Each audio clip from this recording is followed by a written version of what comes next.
이거는 누가 옳고 그르고가 없습니다. 여기서의 방점은 월세 낼 능력이 되시는 분이에요. 상가 매수의 경우 투자는 권하지 않습니다. 그런데 만약 내가 사업자의 트랙을 달리고 저 달을 봐라! 라고 크게 외친다면 우리는 그 달을 볼 게 아니라 그 대가로 뭘 가져가는지를 한번 보세요. 안녕하세요. 돈 버는 사장님의 부동산 돈사부입니다. 오늘은 취재물은 아닙니다. 저희가 그동안 몇 개 안 되는 콘텐츠를 올리는 동안 댓글 달아주신 분들께 감사한 마음으로, 그리고 악플을 달아주신 분들께 안타까운 마음이 조금 있어서 저희 채널에 대해서 소개를 좀 해야겠다라는 생각이 들어서 마이크를 잡았습니다. 저희 돈 버는 사장님의 부동산 채널은요, 채널명에서 알 수 있듯이 사업이나 장사를 하시는 사장님들을 위한 채널입니다. 그런데 그 사장님들 중에서도 특히 이런 분들에게 필요한 콘텐츠를 만들려고 해요. 사무실이나 또는 점포를 이전하거나 확대, 축소해야 되시는 사장님들, 그리고 자영업으로 내가 하고 싶은 콘텐츠는 지금 있는데 아직 자리, 목 좋은 부동산을 못 찾고 계신 사장님들, 또는 창업 소재를 고민하고 계시는 예비 사장님들도 저희의 시청 타겟이고요.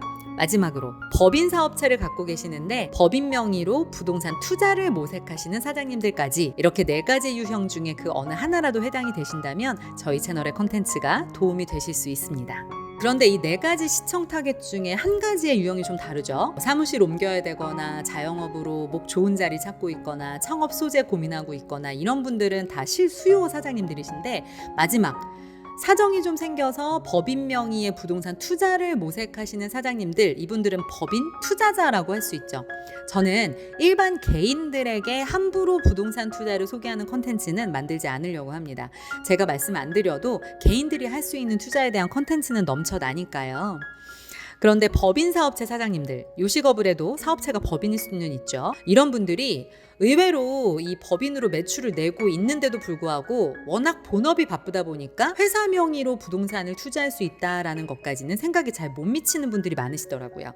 그래서 이분들도 저희 채널의 타겟 중에 하나로 넣은 겁니다. 여러분, 법인이라는 게 무슨 뜻이냐면요, 법법자의 사람인자, 즉 법적으로 인격체를 부여받은 권리와 능력이 부여된 사단이나 재단이라는 뜻입니다. 따라서 이 법인은 일반 사람들과 마찬가지로 일도 해야 되고요, 세금도 내야 되고요, 소비도 해야 되고요, 마지막으로 투자도 해야 합니다.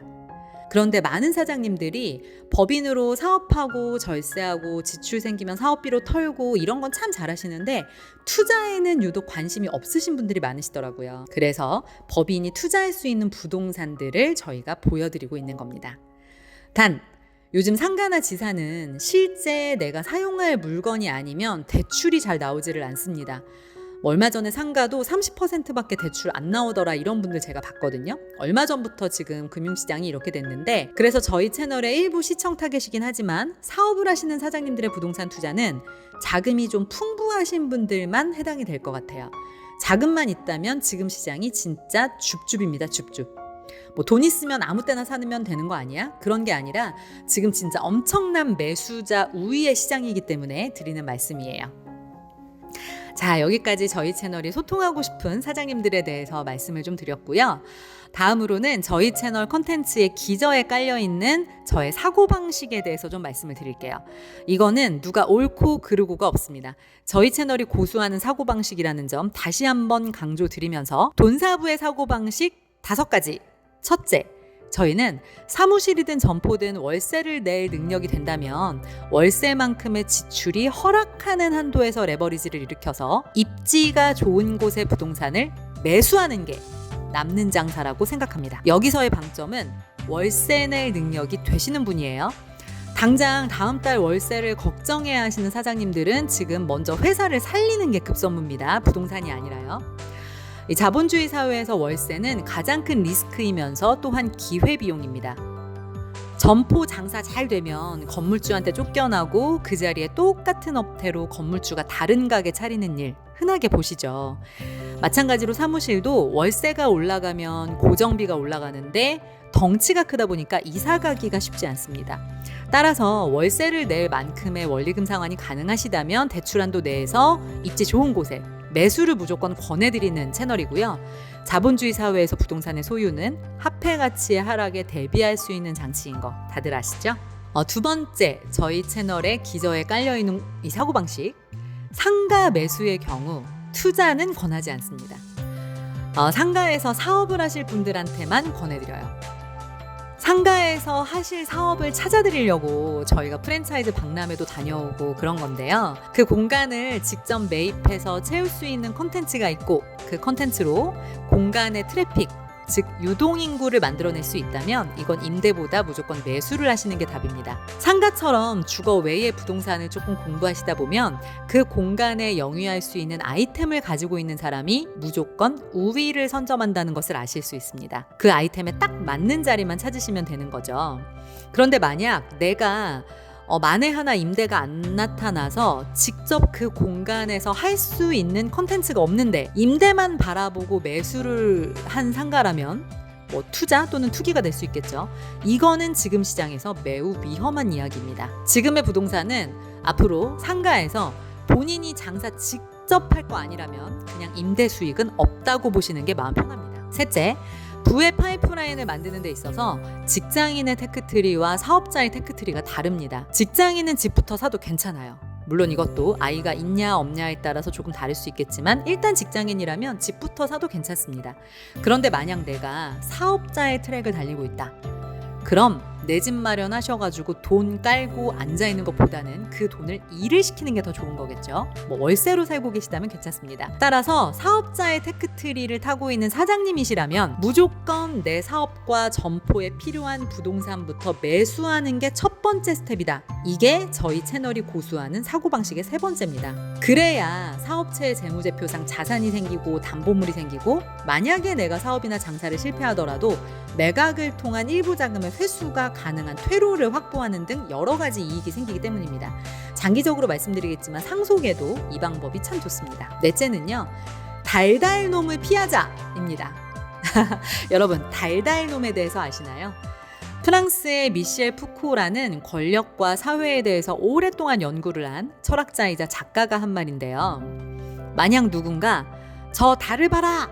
라고 크게 외친다면 우리는 그 달을 볼 게 아니라 그렇게 외친 사람을 봐야 한다는 이론입니다. 즉 유튜브를 보실 때 누가 공실 봐라, 불장 봐라, 이지영 망했다.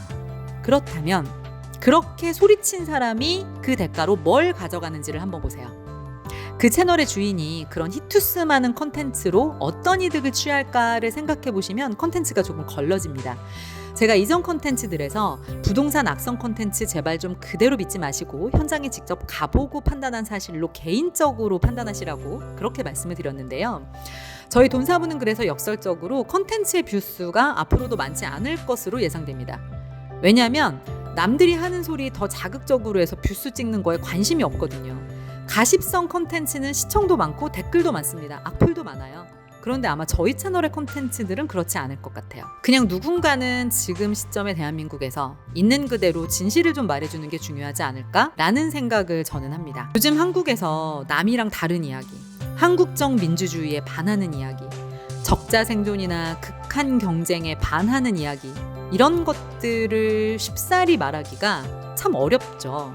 쉽사리 말을 꺼내기가 쉽지 않습니다. 그래서 저는 그냥 이 진실의 힘을 믿으면서 소소하게 내가 하고 싶은 얘기를 좀 해볼까? 라는 생각으로 이 채널을 만들었거든요. 물론 유튜브의 생리상 썸네일은 얼핏 자극적일 수 있습니다. 왜냐하면 더 많은 분들이 좀 제 이야기를 들어주셨으면 하는 마음에서 썸네일은 후킹 요소를 조금 신경을 쓰긴 하거든요. 하지만 콘텐츠는 매우 무해한 내용이니까요. 잠시 이 경계태세를 낮추시고 전두엽의 스위치를 끄시고 편안하게 보시고 판단은 개인적으로 해주시면 됩니다. 여기까지 얘기하다 보니까 시간이 참 길어지네요. 자, 마지막으로 저희 채널의 사고방식 5번째를 소개해드릴게요. 무조건 움직여야 한다입니다. 사장님들은요, 불경기든 호경기든 움직이지 않으면 죽습니다. 고여있으면 안 되죠. 그래서 저희는 시장 상황에 굴하지 않고 어쨌든 움직이려고 하시는 분들을 위한 응원의 콘텐츠, 그리고 그분들에게 필요한 소재를 찾아서 말씀을 드립니다.